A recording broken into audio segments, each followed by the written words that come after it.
దేవుని పరిశుద్ధ నామమునకు మహిమ ఘనత కలుగును గాక. కూడి వచ్చిన మీ అందరికీ నా హృదయపూర్వక వందనాలు చెల్లిస్తున్నాను. దేవుడు మిమ్మల్ని దీవించి ఆశీర్వదించును గాక. మొదటి కొరింథీయులకు రాసిన పత్రిక 11వ అధ్యాయము 27వ వచనం నుంచి 31వ వచనం వరకు చదువుకుందాం. కాబట్టి ఎవడు అయోగ్యముగా ప్రభు యొక్క రొట్టెను తినను లేక ఆయన పాత్రలోనిది త్రాగును, వాడు ప్రభు యొక్క శరీరమును గూర్చి రక్తమును గూర్చి అపరాధి అగును. కాబట్టి ప్రతి మనుష్యుడు తన్ను తాను పరీక్షించుకొనవలెను. అలాగూ చేసి ఆ రొట్టెను తిని ఆ పాత్రలోనిది త్రాగవలెను. ప్రభు శరీరమని వివేచింపక తిని త్రాగువాడు తనకు శిక్షావిధి కలుగుటకే తిని త్రాగుచున్నాడు. ఇందువలననే మీలో అనేకులు బలహీనులను రోగులై ఉన్నారు, చాలామంది నిద్రించుచున్నారు. అయితే మనలను మనమే విమర్శించుకొనిన ఎడల తీర్పు పొందక పోదు. చిన్న ప్రార్థన చేసుకుందామండి. తలల వంచి కళ్ళు మూసుకోనండి. ప్రేమగల తండ్రి, మీ నామమునకు స్తుతులు స్తోత్రములు చెల్లించుకుంటున్నాం ప్రభువా. ఇంతవరకు నీ ఆరాధనలో పాల్గొన్న విధానం బట్టి నీకు వందనాలు చెల్లిస్తున్నాం తండ్రి. పాటలు పాడిన బిడ్డలు మీరు దీవించి ఆశీర్వదించండి. సాక్ష్యములు చెప్పిన బిడ్డలు మీరు దీవించి ఆశీర్వదించండి. వారి అవసరతలను మీరు తీర్చండి, వారి అక్కరలను మీరు తీర్చండి ప్రభువా. వారికి ఏమైతే అవసరతలు ఉన్నాయో వాటిని అన్నిటిని మీరు అనుగ్రహించి దీవించమని ప్రార్థిస్తున్నాం ప్రభు. ఈ సమయంలో దీనదాసునైన నేను నీ పాద సన్నిధిలో నిలబడుతుండగా నన్ను నీ సిలువు చాటును మరుగుపరిచి మాకు కావలసిన వర్తమానము మాకు అనుగ్రహించండి. మేము ఏ విషయంలో తప్పిపోతున్నామో, ఏ విషయంలో తొలగిపోతున్నామో నీ వాక్యము ద్వారా మాకు తెలియచేయమని యేసు నామములో అడుగుచున్నాము తండ్రి, ఆమేన్. 31వ వచనం మరొకసారి జ్ఞాపకం చేసుకుందాం. అయితే మనలను మనమే విమర్శించుకొనిన ఎడల తీర్పు పొందకపోదుము. ప్రభు బలలో పాల్గొనడానికి ఒక ఆచారముగా కాకుండా, ఒక అలవాటుగా కాకుండా, అది జరగాలి చేయాలనేది కాకుండా, ప్రభు బలలో రొట్టెను తినినప్పుడు ద్రాక్షారసమును దాన్ని టచ్ చేసినప్పుడు మనము జాగ్రత్తగా పరిశీలించుకొని దానిలో చెయ్యి పెట్టాలి. కాబట్టి ప్రభు బల్లలో మనం ఉన్నప్పుడు మనం పరిశీలించుకోవాలి. పై వాక్యంలో గమనిస్తే ఎవడు అయోగ్యముగా అని వాక్యం ఉంటుంది. కాబట్టి అందువల్లనే మీలో చాలామంది రోగులై ఉన్నారు అంటున్నాడు, మీలో చాలామంది బలహీనులై ఉన్నారు అంటున్నాడు, చాలామంది నిద్రిస్తున్నారు, చనిపోతున్నారని వాక్యం సెలవిస్తుంది. కాబట్టి ప్రభు బలలో ఉన్నప్పుడు మనం ఏం చేయాలంటే మనలను పరిశీలించుకోవాలి, మనల్ని విమర్శించుకోవాలి. నన్ను నేనే విమర్శించుకోవాలి. నేను నిన్ను విమర్శించకూడదు, నీవు నన్ను విమర్శించకూడదు. నీవిట్లాగా ఇట్లాగా అని నేను అనకూడదు, నీవు ఇట్లాగా అని మీరు అనకూడదు. నన్ను నేను విమర్శించుకోవాలి. మనకు ఒకసారి బస్సుకి వెళ్ళినప్పుడు లేకపోతే ట్రైన్కి వెళ్ళినప్పుడు ట్రైన్ దాటిపోయింది అనుకోండి, ఎందుకు దాటిపోయిందని మనం విమర్శించుకుంటాం. ఆలస్యమైంది కనుక ట్రైన్ అక్కడ దాటిపోయింది. ఈసారి వెళ్ళేటప్పుడు ముందుగా వెళ్ళి కూర్చుంటాం. అది విమర్శించుకోవటం అన్నమాట.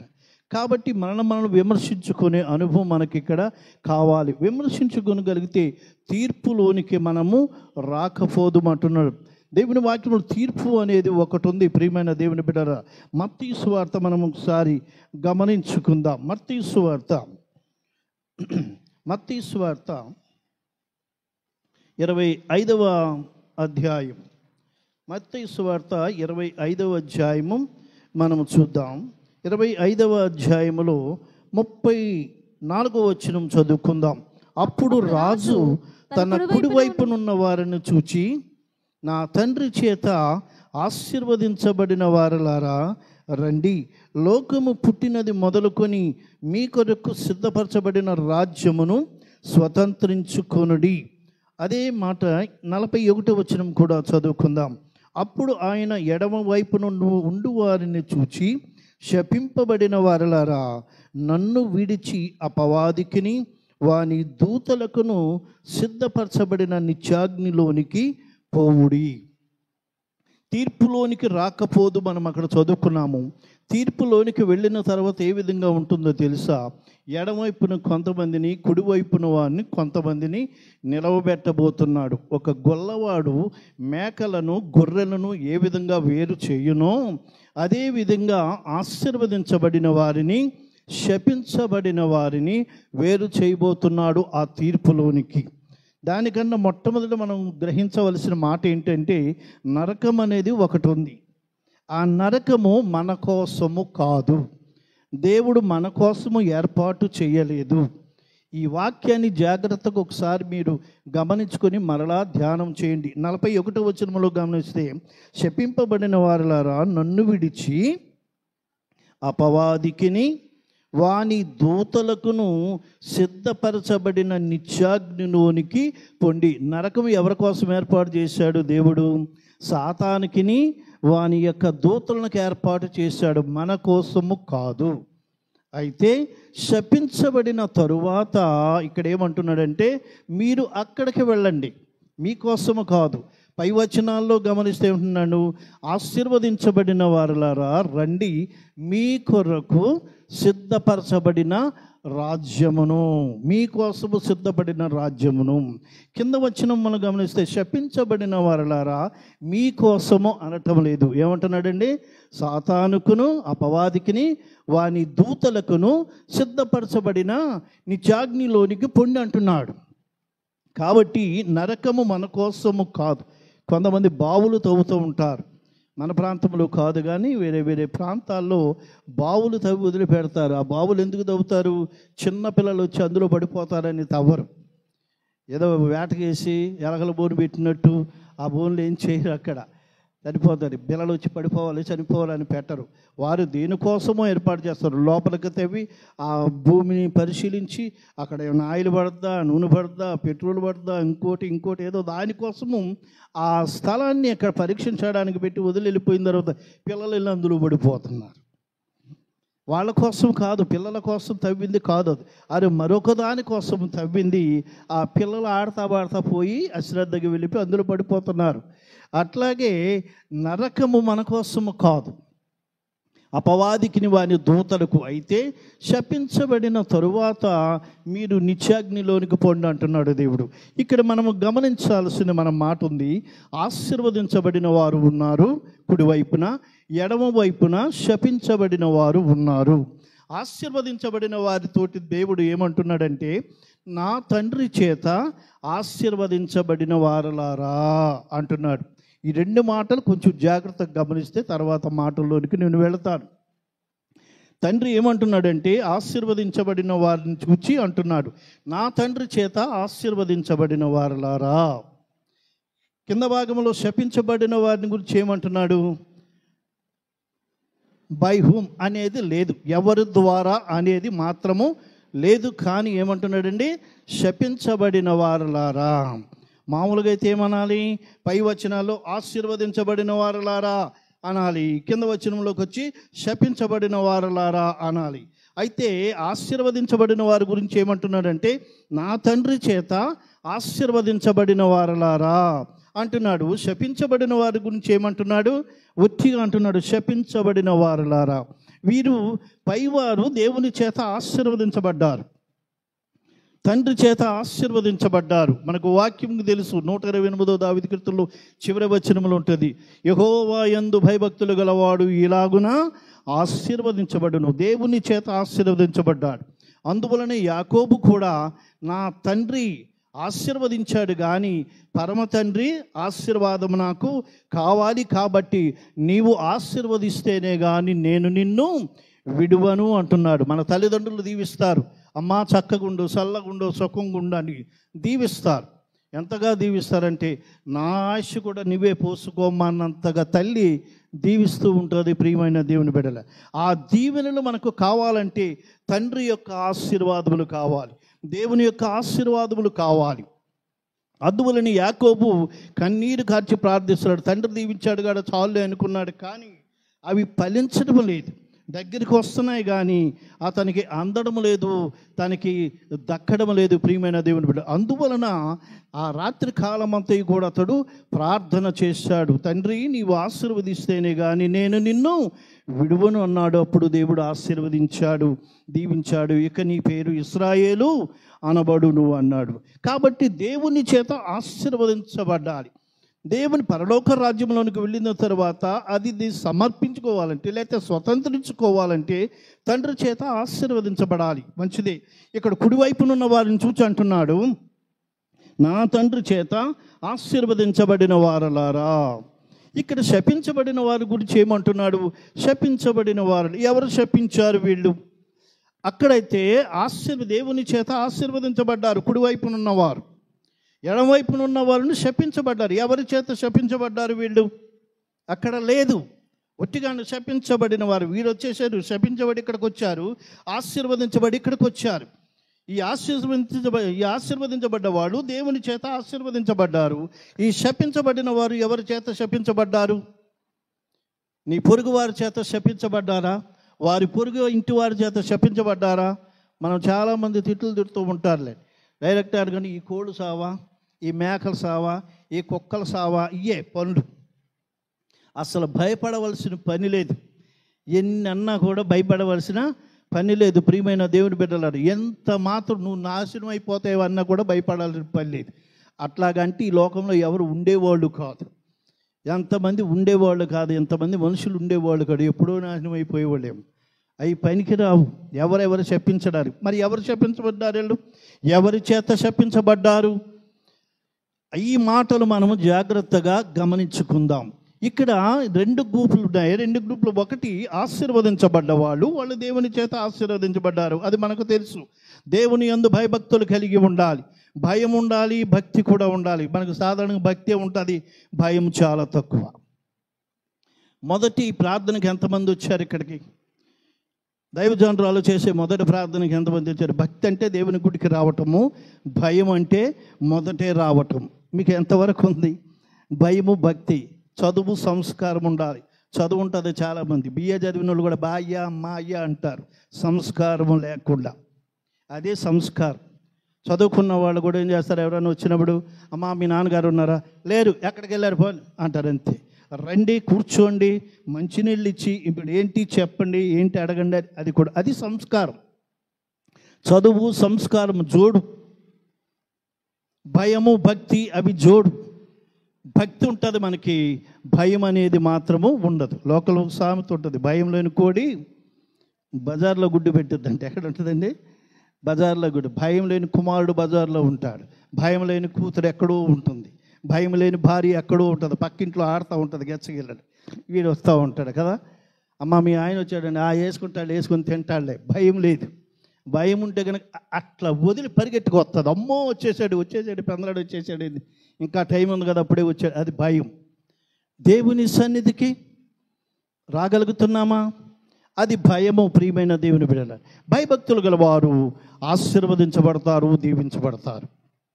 అట్లా భయము, భక్తి లేకుండా ఈ శపించబడిన వారు ఎడం వైపునున్నారు. ఎవరి చేత శపించబడ్డారు, ఏ విధంగా శపించబడ్డారు అని మనం దేవుని వాక్యములోంచి కొన్ని భాగాలు మనం చదువుకొని ఏ విధమైన అనుభవం మనం కలిగి ఉన్నామో మనం ఈ మధ్యాహ్న కాల సమయంలో మనము పరిశీలించుకుందాం. మొట్టమొదటి చూద్దాం. చూడండి, ఆదికాండము 27వ అధ్యాయము 12వ వచనం చదువుకుందాం.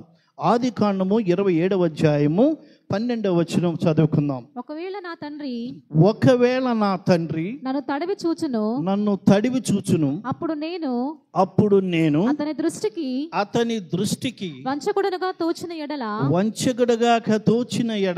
నా మీదికి శాపమే గాని ఆశీర్వాదము తెచ్చుకొనను. ఈ మాటలు యాకోబు అంటున్నాడు. యాకోబు తన తల్లి ఏం చేసిందంటే, ఏశావుకు చెప్పిన మాటలు విని, నాయన నువ్వు ఆశీర్వదించబడాలి, దీవించబడాలి, ఇదిగో చక్కగా కూర చేసి పెడతాను, నేను వెళ్ళి మీ నాన్నగారికి పెట్టి తిన్న తర్వాత ఇచ్చే ఆశీర్వాదములు నీవు తీసుకో అని యాకోబును పంపించింది. యాకోబు అనగానే మోసగాడు అని మనకు అర్థం వచ్చేది. మనకు పేరే అర్థం. కానీ ఇక్కడ అతని యొక్క గుణాన్ని మనం జాగ్రత్తగా గమనిస్తే ఏమంటున్నాడు, తన తల్లితో అంటున్న మాటలు ఈ మాటలు, ఒకవేళ నా తండ్రి నన్ను తడివి చూస్తే, ఏం తడివి చూస్తాడండి, ఇట్లా తడివి చూస్తాడంట. ఏశావుకి ఇక్కడంతా ఏముంటాయండి, రోమాలు ఉంటాయి, వెంట్రుకలు ఉంటాయి, నాకు లేవు. ఒకవేళ తడివి చూస్తాడేమో, ఇట్లా తడివి చూస్తాడు, చూపు తగ్గిపోయింది, నా కుమారుడా ఏశావు అని ఇట్లా తడివి చూస్తే, ఒకవేళ నేను వంచకుడుగా కనబడితే నీవు నన్ను ఎందుకు పంపిస్తున్నావు? ఆశీర్వాదములు పొందాలని నీవు పంపుతున్నావు, కానీ నా మీదకి ఏమొస్తాయంటున్నాడండి, శాపాలే వస్తున్నాయి అంటున్నాడు. ప్రియమైన దేవుని బిడ్డలారా, వంచకునిగా తోస్తే, దేవుని దృష్టిలో మనము వంచకురాలుగా ఉండకూడదు. దేవుడు మన హృదయాన్ని తట్టి చూస్తాడు, దేవుడు మన హృదయాన్ని తాకి చూస్తాడు, మన హృదయాన్ని తడివి చూస్తాడు. ప్రియమైన దేవుని బిడ్డలారా, అపొస్తలుల కార్యములు 8వ అధ్యాయము 13వ వచనములు అక్కడ గమనిస్తే, దేవుని ఎదుట నీ హృదయము సరి అయినది కాదు గనుక ఇందులో నీకు పాలు పంపులు లేవు అంటున్నాడు. దేవుని ఎదుట, మనుషుల ఎదుట బాగానే ఉంటాం. అమ్మ అక్కడికి వస్తారా, నాతోటి కూడా రండి అమ్మా, కొద్దిగా తోడు వస్తారా, వస్తానమ్మా. ఈమె చాలా ఆశపడుద్ది, ఎదురు చూస్తూ ఉంటుంది. అమ్మ వస్తున్నావా, బయలుదేరుతున్నావా, వస్తున్నావా. చివరికి ఆయన వచ్చాడు కానీ నేను రాండి కదా, ఏమైపోద్ది అక్కడ. ప్రియమైన దేవుడి బిడ్డలారా, దేవుని దృష్టిలో మనము వంచకుడుగా ఉండకూడదు. మన హృదయాన్ని తడివి చూస్తాడు. నీ దేవుని ఆలయానికి ఎందుకు వస్తున్నావు, నువ్వు దేవుని మందిరానికి ఎందుకు వస్తున్నావు, నువ్వు ఏ విధంగా పాటలు పాడుతున్నావు, ఏ విధంగా వాక్యం వింటున్నావు, ఏ విధంగా ఉంటున్నావు, నీ హృదయాన్ని తడివి చూసే అనుభవం దేవునికి ఉంటుంది. ఆ హృదయం తడివి చూసినప్పుడు నీవు వంచకురాలుగా కనబడితే నీవు ఇక్కడికి వచ్చినందుకు ఆశీర్వాదం పొంది వెళ్తావు అనుకుంటావు, కానీ నీ మీదకి ఏమొస్తాయండి, శాపమే వస్తుంది. ప్రియమైన దేవుని బిడ్డలారా, చాలామంది మాటలంటే భయపడతారు, ఇష్టపడరు. చావు అంటే కూడా ఏందా మాటలంటే, చావు ఎందుకు చావు మాటలు ఎందుకు అంటారు కదా. అక్కడ కరెంటు ట్రాన్స్ఫర్ ఉన్న దగ్గర ఏం పెడతాడండి బోర్డు, ఏం పెడతాడు, ఒక పుర్రె 2 ఎముకలు పెడతాడు. తెలుసా, ఎప్పుడన్నా గమనించారా అండి? పుర్రె ఉండి 2 ఎముకలు ఎట్లాగుంటాయి, ఎముకలు జాగ్రత్తగా చూడండి. ఆ లోపలికి వెళ్తే ఏమైపోతావు నువ్వు, అట్లాగే అయిపోతావు నువ్వు కదా. ఇట్ట పెట్టాడేంటి, పెట్టాడేంటి అంటే కుదురుతుందా, కుదరదు. లోపలికి వెళ్తే ఏమవుద్ది, అక్కడికి నువ్వు అట్టా తయారైపోతావు అంతే. ఒక వారం రోజులకి ఏమైపోతాయి, నీ పుర్రె ఎముకలు కూడా బయటపడతాయి. మనం ఏమి ఇష్టపడతామండి, నువ్వు దీవించబడదువుగాక అంటే అబ్బో చాలా సంతోషపడిపోతాం. అది ఏం చేసి వచ్చినా, అతడు ఏం చేసి వచ్చినా, ఎవరిని కొట్టొచ్చినా, తిట్టొచ్చినా, బూతులు మాట్లాడినా, నీవు దేవుడు నిన్ను దీవించుగాక అంటే వందనాలయ్యా పాస్టర్ బలి అన్నారు, చాలా సంతోషపడతారు, చాలా హ్యాపీ అవుతారు. అది దీవిస్తాడండి, ఆ దీవెన నీకు వస్తుందా? ప్రియమైన దేవుని బిడ్డలారా, దేవుని వాక్యములు ఉంది, నీవు భయభక్తులు కలిగి ఉంటే గొడవలేని పని. నా తండ్రి చేత ఆశీర్వదించబడిన వారులారా అంటున్నారు. ఒకవేళ శపింపబడిన ఈ ఎడమవైపున ఉండగలిగితే ఏంటి, నీ పరిస్థితి ఏంటి, నా పరిస్థితి ఏంటి? ఇక్కడ అంటున్నాడు, వంచకుడుగా తోచిన ఎడల, నేను వంచకుడుగా కనపడితే దేవుని దృష్టికి నీ హృదయం ఎట్లాగుంది, నీ హృదయ ఆలోచనలు ఎట్లాగున్నాయి, నీ హృదయ తలంపులు ఎట్లాగున్నాయి? ప్రియమైన దేవుడి బిడ్డలారా కదండి. ప్రభు అయిన యేసుక్రీస్తు వారు మీలో ఒకడు నన్ను అప్పగించును అన్నాడు. అనగానే శిష్యులందరూ భయపడిపోయారు. శిష్యులందరూ భయపడిపోయి పేతురు అడుగుతున్నాడు, ప్రభువా ఏంటి నేనా? మాట్లాడలేదు ప్రభు. యోహాను అడిగాడు, ప్రభువా నేనా? మాట్లాడలేదు. అందరూ అడిగారు, శిష్యులందరూ అడిగాడు. యోధా ఇస్కరియోతు కూడా చూస్తున్నాడు. పేతురు అడుగుతున్నాడు, ఏం మాట్లాడతలేదు. యోహాను అడిగాడు, మాట్లాడలేదు. ఆంద్రేయ అడిగాడు, ఏం మాట్లాడతలేదు. యాకోబు అడిగాడు, ఏం మాట్లాడతలేదు. నేను కూడా అడిగితే పోద్దులే అనుకున్నాడు. ఇస్కరియోతు కూడా అడిగాడు, ప్రభువా నేనా? అనగానే యోధా ఇస్కరియోత, నీకు తెలియదా? ప్రియమైన దేవుని బిడ్డలారా, హృదయాన్ని తడివే చేసే దేవుడు నీ ఎదుట ఉన్నాడు. ఆయన ఎదుట నీ హృదయం తడివి చూసినప్పుడు నీవు వంచకురాలుగా కనబడితే ఏమొస్తుందండి? నీ మీదకి శాపమే వస్తుంది. ఆశీర్వాదము తెచ్చుకొనను కానీ నా మీదకి శాపమే. ఆ విధంగా శాపము పొందిన వాళ్ళు ఎడమ వైపున ఉండబోతున్నారు. ప్రియమైన దేవుని బిడ్డలారా, మరొక మాట మనం చూద్దాం. చూడండి, ఇర్మియా గ్రంథము 48వ అధ్యాయము 10వ వచనం చూద్దాం. ఇర్మియా గ్రంథము 48వ అధ్యాయము 10వ వచనంలో ఉంటుంది. యెహోవా కార్యమును అశ్రద్ధగా చేయువాడు శాపగ్రస్తుడగును గాక. యెహోవా పనిని లేదా దేవుని పనిని అశ్రద్ధగా చేయువాడు శాపగ్రస్తుడవుడు. చేస్తారు కానీ అశ్రద్ధ. వెళదాంలే, పాటలు అవుతున్నాయా, సాక్ష్యాలు అయినాయా, వాక్యం మొదలెట్టారా? ప్రియమైన దేవుని బిడ్డలారా, నీవు మొదటికి ఎందుకు రాలేవు? ట్రైన్కి వెళితే ఆ టయానికి ఒక 10 నిమిషాలు ముందే ఉంటావు. దేవుని మందిరంలో, దేవుని ఆలయంలో ఎందుకు ఉండలేవు నీవు? మనం ఎందుకు ఉండలేము? ఎందుకు గ్రహించలేము మనము? వెళదామలే, మొదలైందిలే, ఇంకా వినపడుతున్నాయిలే, పాటలే కదా పాడుతున్నారు. ఆ పాటల ద్వారా నీకు ఆశీర్వాదం రాకూడదా? ఆ పాటల ద్వారా నీకు దీవెన రాకూడదా? నువ్వు ఒక పాట పాడితే నీకు ఆశీర్వాదం కాదా? నీకు పాట పాడితే నీకు దీవెన కాదా? ప్రియమైన దేవుని బిడ్డలకి వాక్యం సెలవు, అశ్రద్ధగా చేయువాడు శాపగ్రస్తుడు. ఎందులో అశ్రద్ధ? దేవుని పని అంటే ఏంటి? వాక్యం చూద్దాం, చూడండి. 2వ దినవృత్తాంతముల గ్రంథము 29వ అధ్యాయము 11వ వచనం చూద్దాం. 2వ దినవృత్తాంతముల గ్రంథము 29వ అధ్యాయము 11వ వచనం. నా కుమారులారా తనకు పరిచారకులయ్యుండి ధూపము వేయుచుండుటకును తన సన్నిధిని నిలుచుటకును తనకు పరిచర్య చేయుటకును యెహోవా మిమ్మును ఏర్పరచుకొనెను గనుక మీరు అశ్రద్ధ చేయకూడదు. దేవుడు మనల్ని ఏర్పరచుకున్నాడు. ప్రియమైన దేవుని బిడ్డలారా, తన రక్తము చేత కొనుక్కున్నాడు, మనల్ని ప్రత్యేకంగా ఏర్పాటు చేసుకున్నాడు. ఈ ఏర్పాటు చేసుకున్న మనము దేవుని పనిని అశ్రద్ధగా చేస్తున్నామేమో. ఏ పనిలో? ధూపము వేయుటకు. ధూపం అంటే ప్రార్థన. ప్రియమైన దేవుని బిడ్డలారా, 141వ దావీదు కీర్తన 2వ వచనంలో ఉంటుంది, నా ప్రార్థన ధూపము వలెను, నేను చేతులెత్తుట సాయంకాలపు నైవేద్యం వలెను, నీ దృష్టికి అంగీకారములగుగాక అంటున్నాడు. నా ప్రార్థన ధూపము వలెను. ధూపము వేయుటకు అశ్రద్ధ చేయకూడదు. ప్రార్థన చేయడానికి చాలా అశ్రద్ధ చేస్తాం. పాస్టర్ గారు ఉన్నారు కదా, పాస్టర్ గారు ఉన్నారు, పాస్టర్ గారు అంటే ప్రార్థన చేయండి. మరి నువ్వేం చేస్తావు? పాస్టర్ గారు ప్రార్థన చేయాలి, బాగా చెయ్యండి, మళ్ళీ బాగా చెయ్యాలి, బాగా పని కట్టుకుని చెయ్యాలి, మళ్ళీ గుర్తుపెట్టుకుని చెయ్యాలి. మరి నువ్వేం చేస్తావు?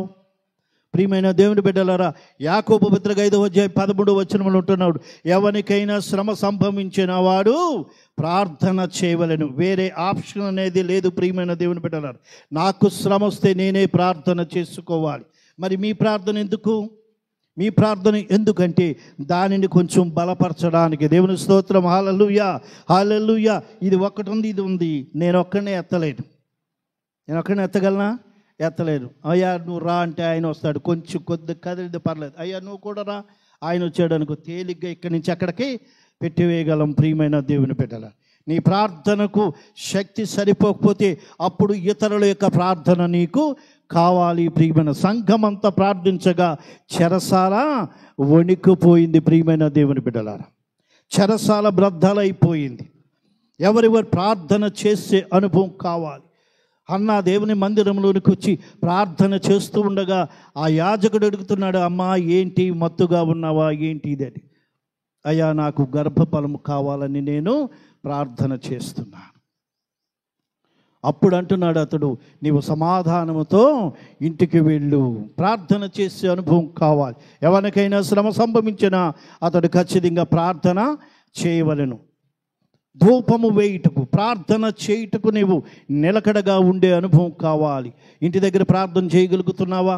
భోజనము చేసేటప్పుడు ప్రార్థన చేయగలుగుతున్నావా? టిఫిన్ చేసేటప్పుడు కనీసం ప్రార్థన చేయగలుగుతున్నావా? ఆ పని మింగుతున్నావా కదా? వేయగానే అదే చట్నీ బాగుందమ్మా, ఏండి బాగా చేసావమ్మా, ఇయ్యే కదా మనకి. ప్రార్థన చేయగలుగుతున్నావా? ప్రభా ఈ ఆహారం ఇచ్చినందుకు నీకు వందనాలని ఒక్క మాట అనగలుగుతున్నావా? ఈ భోజనం ఇచ్చినందుకు నీకు వందనాలని ఒక్క మాట అనగలుగుతున్నావా? ప్రార్థన చేయగలుగుతున్నావా? అన్ని విషయాల్లో ప్రార్థన చేసే అనుభవం కావాలి. ధూపము వేయుటకు అశ్రద్ధ చేయకూడదు. ప్రియమైన ప్రార్థన చేయడానికి అశ్రద్ధ చేయకూడదు. బయటకు వెళ్ళేటప్పుడు అయితే ప్రార్థన చేస్తాం, తాళం వేసేసి ప్రభువా మమ్మల్ని కాపాడిన, క్షేమంగా తీసుకెళ్ళి క్షేమంగా తీసుకురా ప్రభు అంటారు. మంచిదే, నీ ప్రార్థన వెళ్ళి దేవదూతలు కాపచెప్తే తీసుకెళ్ళి జాగ్రత్తగా తీసుకొచ్చి ఇంటికి తీసుకొచ్చిన తర్వాత తాళం తీసి మంచం మీద పడిపోయి సోఫాలో పడిపోయి ఉషో అబ్బోయ్ అంత ఎండ కదా.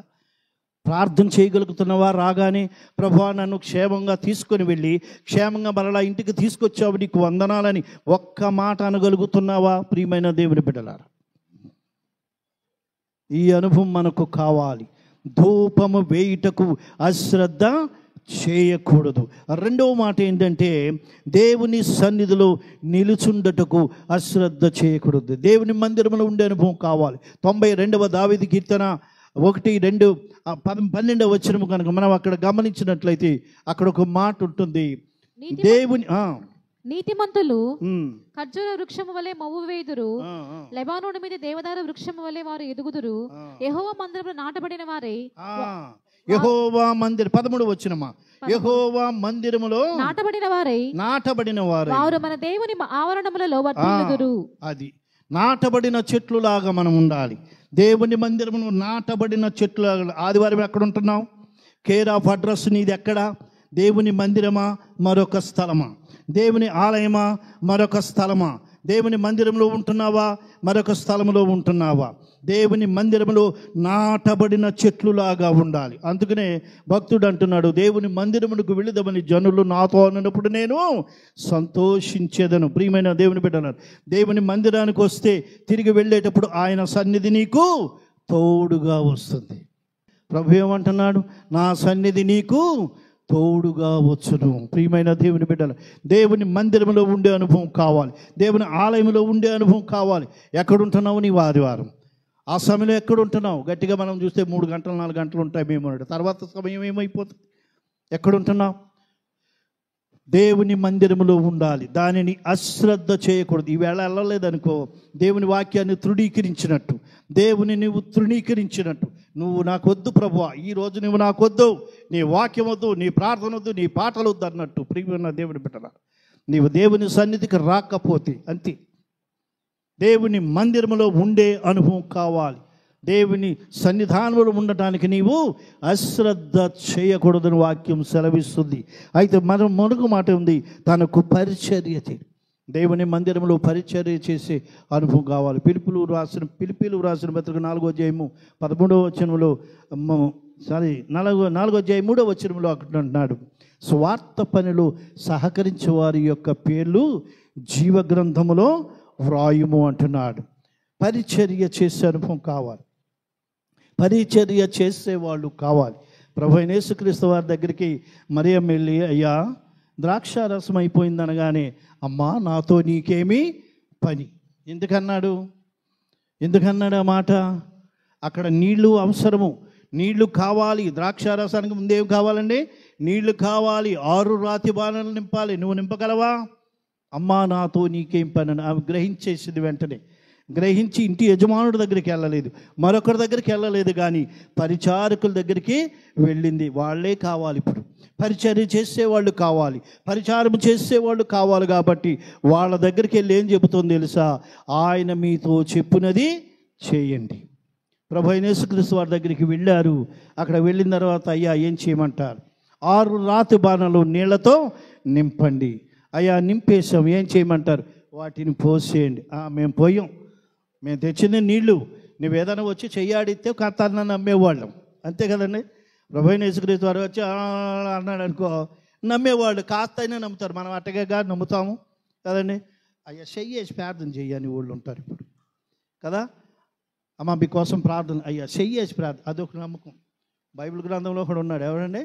నయమాను. ఏమంటాడు?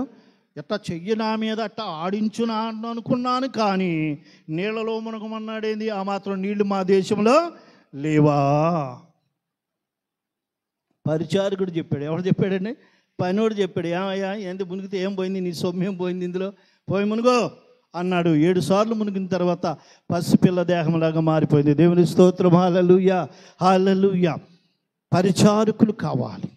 పరిచారము చేయుటలో, పరిచర్య చేయుటలో అశ్రద్ధ చేయకూడని అనుభవం మనకు కావాలి. దేవుని పనిని అశ్రద్ధగా చేయవాడు శాపగ్రస్తుడవుతాడు. వేలిస్లో ఉంటాం. ఏ విధమైన అనుభవం మనం కలిగి ఉన్నాం. మూడో మాట చూసి మనం త్వరగా ముగించుకుందాం ప్రియమైన దేవుని బిడ్డలారా. చూడండి, మూడోది ఇర్మీయా గ్రంథమే 17వ అధ్యాయము 5వ వచనం చదువుదాం. 17వ అధ్యాయము 5వ వచనం. నరులను ఆశ్రయించి శరీరులను తనకు ఆధారముగా చేసుకొనుచు తన హృదయమును యెహోవా మీద నుండి తొలగించుకునివాడు శాపగ్రస్తుడొకడు.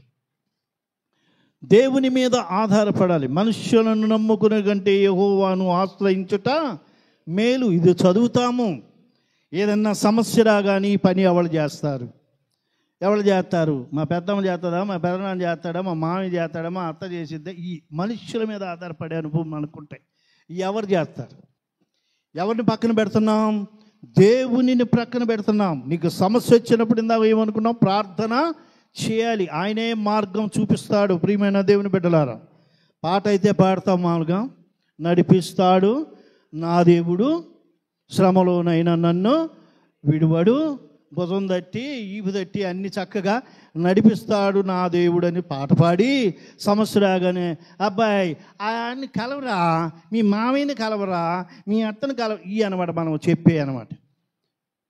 ప్రభువును కలువని ఎవరివంతన్నా చెప్పగలుగుతున్నామా? మోకరించి ప్రార్థన చేయి, దేవుడు చూసుకుంటాడని చెప్పగలమా? అబ్రహాం అన్నాడు, ప్రియమైన దేవుని బిడ్డలారా. ఇస్సాకు అడుగుతున్నాడు, గొర్రె పిల్ల ఏది? నిప్పు ఉంది, కట్టెలున్నాయి, నిప్పు ఉంది, గొర్రె పిల్ల ఏది? ఏమంటున్నాడండి? యెహోవాయే ఈరే, యెహోవాయే సమకూర్చుకొనుడు, యెహోవాయే చూసుకును. ఆయనే చూసుకుంటాడు. మనకెందుకు బాధ? ఆయనే చూసుకుంటాడు. ప్రియమైన దేవుని బిడ్డలారా, ఆ అనుభవం మనకు కలిగి ఉండాలి. దేవుని మీద భారం పక్కపోయి దేవుణ్ణి తప్పించి ఎవరు ఈ పని చేయగలరు? మనుష్యుల మీద ఆధారపడుతుంటున్నాము. ప్రియమైన దేవుని బిడ్డలారా, ఎవడి పని చేయగలడు? ఎవడు చేయగలడు?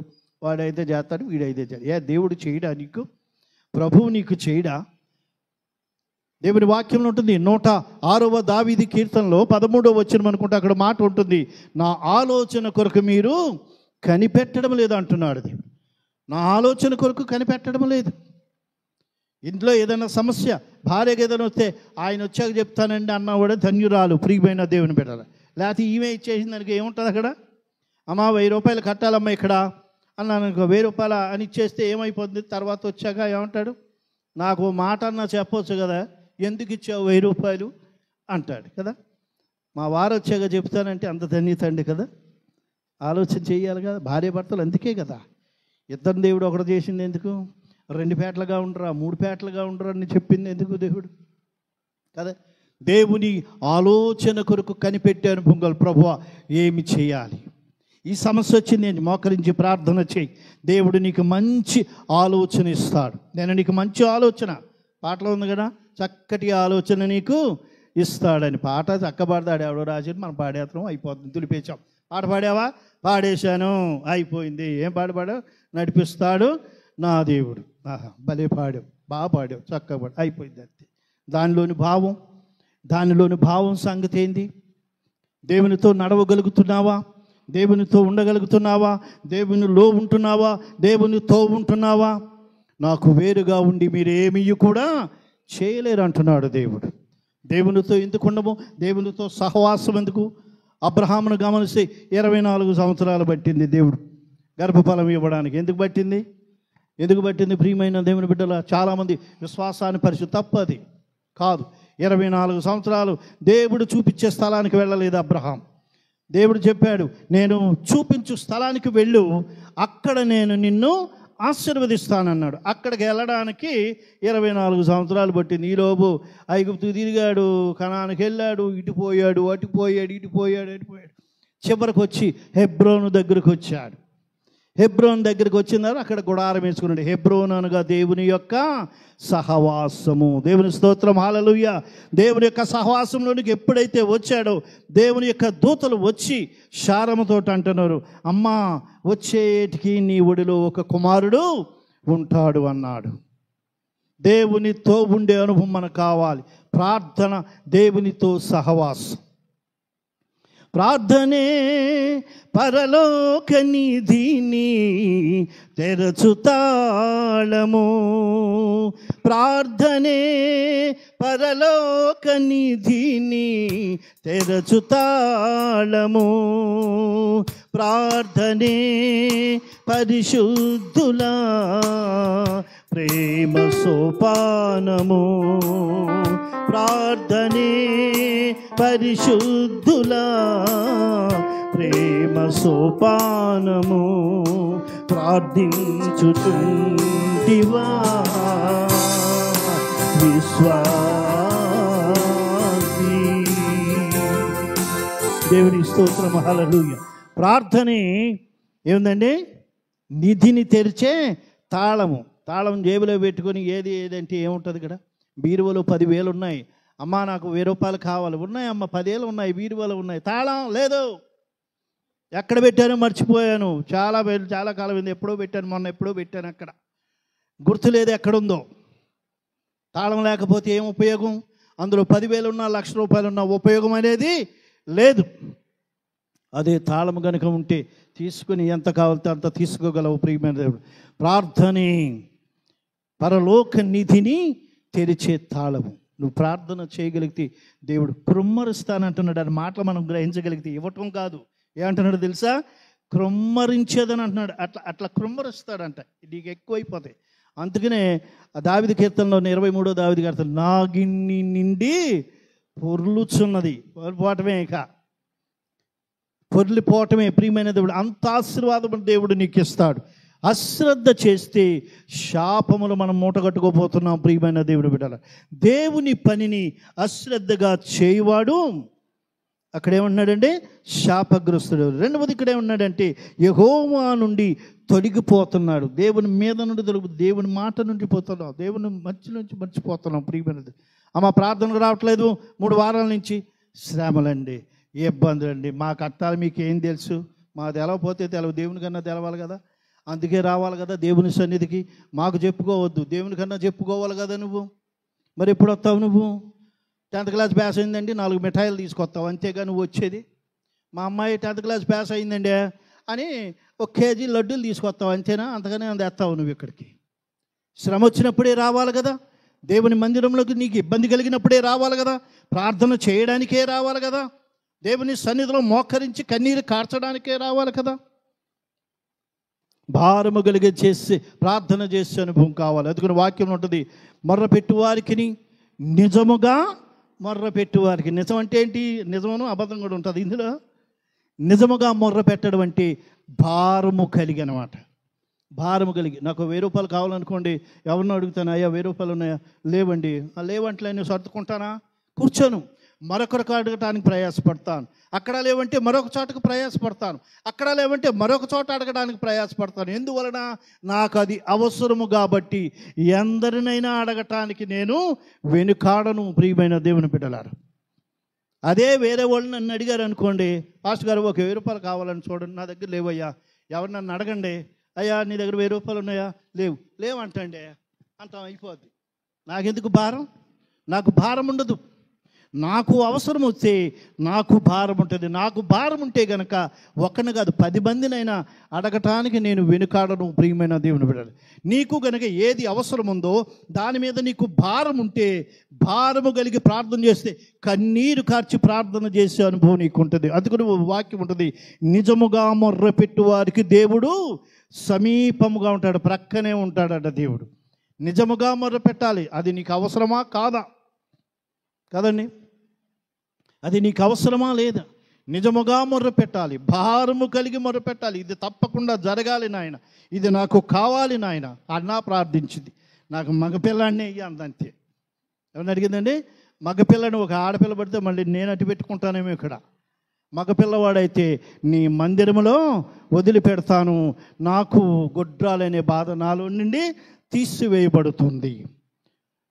భారము కలిగి ప్రార్థన చేసే అనుభవం కావాలి ప్రియమైన. దేవుడిని విడిచిపెట్టకూడదు, దేవుని ప్రక్కన పెట్టకూడదు ప్రియమైన దేవుని బిడ్డలారా.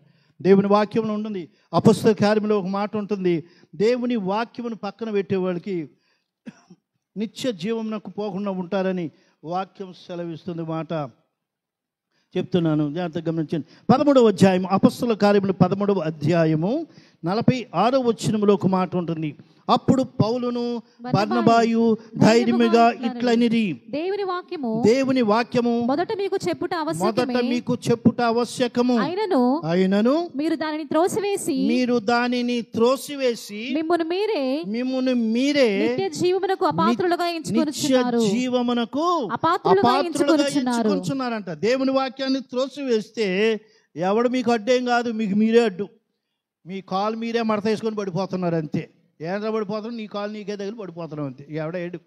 ఎవడో అడ్డు పెట్టేది లేదు అక్కడ. సరిగ్గా నడవటం చేత కాబట్టి ఏమవుతామా, ఆడు కాలు ఆడిగా పడి దన్మని పడిపోతాడు. ఎవడు పడగొట్టక్కర్లేదు దాన్ని మామూలుగా కదా. వాక్యం జాగ్రత్తగా గమనించి ఇంటికి వెళ్ళేసారి మళ్ళీ ధ్యానం చేయండి ఈ మాటలు. ప్రియమైన దేవుడు బిడ్డలు, వాక్యాన్ని మీరు త్రోసి వేసిన ఎడల ఏమన్నాడండి, దేవుని వాక్యమును మొదట మీకు చెప్పుట అవశ్యం, అయినను మీరు దానిని త్రోసివేసి. అయితే మాకు అక్కర్లేదే, ఈరోజు నీవు దేవుని సన్నిధికి రాలేదంటే అర్థం ఏంటి, నీ వాక్యం మాకు అక్కర్లేదు, నీ ప్రార్థన మాకు అక్కర్లేదు, నీ దీవెన మాకు అక్కర్లేదు. దేవుని దీవెన నీకు కావాలంటే, దేవుని వాక్యము నీకు కావాలంటే, దేవుని ఆశీర్వాదము నీకు కావాలంటే దేవుని సన్నిధిలోనికి నీవు రాగలవు. ప్రియమైన దేవుడి బిడ్డలు, ఇక్కడ ఉంటుంది, దేవుని వాక్యమును మీరు దాన్ని త్రోసివేసి మిమ్మును మీరే నిత్య జీవమునకు అపాత్రులుగా ఎంచుకోండి. అంటే ఇక్కడ ఎప్పుడైతే నీవు దేవుని వాక్యాన్ని త్రోసేస్తావో నిత్య జీవమునకు వెళ్లకుండా ఎక్కడికి వచ్చేస్తున్నావు, నువ్వు ఎడం వైపుకి వచ్చేస్తున్నావు. శపించబడిన వారి దగ్గరికి వచ్చి యాడ్ అయిపోతున్నావు, చేరిపోతున్నావు ఇక్కడ నువ్వు. ప్రియమైన దేవుడి బిడ్డల, ప్రభు అంటున్నాడు, శపించబడిన వారలారా. నిన్నెవరు శపించరు, మనకు మనమే శపించుకుంటున్నాం. ప్రియమైన దేవుడు, మన కార్యముల చేత, మన పనుల చేత, మన నడతల చేత, మన చూపుల చేత, మన మాటల చేత మనమే శపించబడుతున్నామేమో. ప్రియమైన దేవుని బిడ్డలారా, జాగ్రత్తగా గమనించండి. ఆశీర్వదించబడిన వారి గురించి దేవుడు అంటున్నాడు, నా తండ్రి చేత ఆశీర్వదించబడిన వారలారా. శపించబడిన వారి గురించి అంటున్నాడు, ఫలానా వారి చేత శపించబడిన వారు అనడం లేదు. ఇక్కడ ఏమంటున్నాడు, శపించబడిన వారలారా. ఎట్లా శపించబడ్డారు వీళ్ళు? తమకు తామే ప్రియమైన దేవుని బిడ్డలారా వంచన చేసి, మాటల ద్వారా వంచన కార్యములు చేసి మనం శపించబడుతున్నామేమో. దేవుని పనిని అశ్రద్ధగా చేసి శపించబడుతున్నామేమో. ప్రియమైన దేవుని బిడ్డలారా, దేవుని వాక్యమును, దేవునిని పక్కకి నెట్టి, ముందు అది కాదు, ముందు అది ముఖ్యం. పెళ్లి సంబంధం రాగానే ఆదివారమైన వెళ్ళిపోయే వాళ్ళు చాలామంది ఉన్నారు. వాళ్ళు ఏమంటారు, ఈరోజే రండి, మేము ఖాళీ, ఈడి పెళ్లి దొరుకుతాడు, పిల్ల దొరుకుతలేదు, ఇది దొరికిందే పట్టు ఆదివారం అయితే ఏం పని వాళ్ళు ఉంటారు. నీకు అక్కడ పని ఎందుకు అవుతుంది? ఎవడు దొరుకుతాడు? చాలామంది చూడంటారు, చాలామంది అది ఇది అంటారు. వచ్చిన తర్వాత ఏం చేస్తాడు, తాగి వస్తున్నాడే అని కూతురు తల్లిగా చెప్పేదాకా తెలియదు. ప్రియమైన దేవుని బిడ్డలారు, దేవుని వాక్యమును, దేవునిని ప్రక్కన పెట్టి మనం అనేకమైన ఆలోచనలు వేస్తే శాపగ్రస్తులు అవుతామేమో. ప్రియమైన దేవుని బిడ్డలారు, మనకందరూ తెలిసిన మాట ఒకటి ఉంది, దశమ భాగము దాచుకుంటే దాని వల్ల కూడా శాపగ్రస్తులు అవుతాం. ఇది పెద్దగా చెప్పదలుచుకోలేదు, కానీ మీకు అందరికీ తెలుసు, జ్ఞాపకం చేసుకోండి. కాబట్టి మనం ఏ స్థితిలో ఉన్నాం? ఆశీర్వదించబడిన వారలారా అనే కుడివైపున మనం ఉన్నామా, శపించబడిన వారలారా అని ఎడమవైపున మనం ఉంటున్నామా? ఏ స్థితిలో మనం ఉండగలుగుతున్నామని మనం పరిశీలించుకోవాలి. అందుకనే మొదటి కొరింథీయులకు రాసిన పత్రిక 11వ అధ్యాయంలో అక్కడ మనం గమనిస్తే అక్కడ ఉంటున్నాం, మిమ్మును మీరే మనలను మనమే విమర్శించుకొనిన ఎడల. ఏమంటున్నాడండి 31వ వచనము, అయితే మనలను మనమే తీర్పు పొందకపోదుము. అది మనలను మనమే విమర్శించుకోవాలి. అసలు ఏంటి నా పరిస్థితి? ఎందుకు వెళ్ళలేకపోతున్నాను? దేవుని సన్నిధికి ఎందుకు వెళ్ళలేకపోతున్నాను? ఎందుకు కూలపోతున్నాను? నేను ఎందుకు ప్రార్థన చేయలేకపోతున్నాను? ఎందుకు సాక్ష్యం చెప్పలేకపోతున్నాను? దేవుడు మిమ్మల్ని కాపాడలేదా? టకటక వచ్చి దేవుడు ఈ వారమంతా మమ్మల్ని కాపాడాడు, ఆయనకు వందనాలు, మీకోసం ప్రార్థన చేస్తున్నాను, నా కోసం ప్రార్థన అంటే ఒక్క మాట చెప్పి వెళ్ళలేరా? అరగంట చెప్పేవాళ్ళైనా సాక్ష్యాలు ఇక్కడ చెప్పేది? ఏదన్నా సందర్భం ఉంటేనా ఇక్కడ చెప్పేది? దేవుడు నిన్ను కాపాడలేదా? సంఘములో చెప్పలేవా? ఎడకొచ్చి నిలబడి దేవుడు ఈ వారమంతా దేవుడు నన్ను కాపాడాడు, నా కుటుంబాన్ని కాపాడాడు, నేను మీకోసం ప్రార్థిస్తున్నాను, నా కోసం, నా కుటుంబం కోసం ప్రార్థన చేయండి, ఆ ఒక్క మాట చెప్పి వెళ్ళలేరా? దేవునిని మహిమపరచలేరా? దేవునిని ఘనపరచలేరా? దేవుడు నిన్ను కాపాడుతూ భద్రపడుతూ క్షేమం ఇస్తున్నాడే. దేవుని వాక్యంలో ఒక మాట ఉంది తెలుసా? మీ క్షేమకాలం అందే నేను మిమ్మల్ని పిలుస్తున్నాను అంటున్నాడు. నువ్వు క్షేమంగా ఉండగానే నేను పిలుస్తున్నాను, నువ్వు క్షేమంగా ఉండగానే నేను దీవిస్తున్నాను, నువ్వు క్షేమంగా ఉండగానే నిన్ను ఆశీర్వదిస్తున్నాను. నీవు నన్ను మరిచిపోతే ఎట్లాగా? నీ వాక్యం ఉంది ప్రియమైన దేవుని బిడ్డలు. దేవుణ్ణి మర్చిపోద్దండి, దేవుని కనపరిచే బిడ్డలుగా ఉందాం. దేవుని వాక్యంలో అపొస్తలుల కార్యములు ఉంటుంది, అతడు దేవునిని మహిమపరచనందున దూత అతనిని మొత్తెను, తర్వాత పురుగులు పడి చనిపోయాను అని వాక్యం ఉంటుంది. వాక్యాలు చదివితే భయం ఉంటుంది. కీర్తన గ్రంథం మనకు హాయిగా ఉంటుంది. అది కీర్తన, నీవు దీవించబడదవు, ఆశీర్వదించబడదవు, దీవించబడదు, ఈ భలే ఉంటాయి మనకి. ఇవే మనకు ఉంటాయి వాక్యాలు. లోపలికి వెళ్తే అవి భయం వేస్తుంది, అవి వద్దులే. మనల్ని అలర్ట్ చేసే, లేకపోతే మనల్ని సరిదిద్దే మాటలు అవన్నీ ఉంటాయి ప్రియమైన దేవుని బిడ్డ. మనం పరిశీలించి చివరి వాక్యం చదివేసి నేను ముగిస్తాను. యోబు గ్రంథము 6వ అధ్యాయము 24వ వచనం. 6వ అధ్యాయము 24వ వచనం చదివి, నాకు ఉపదేశము చేయుడి, నేను మౌనినై ఉండేదను, ఏ విషయమందు నేను తప్పిపోతినో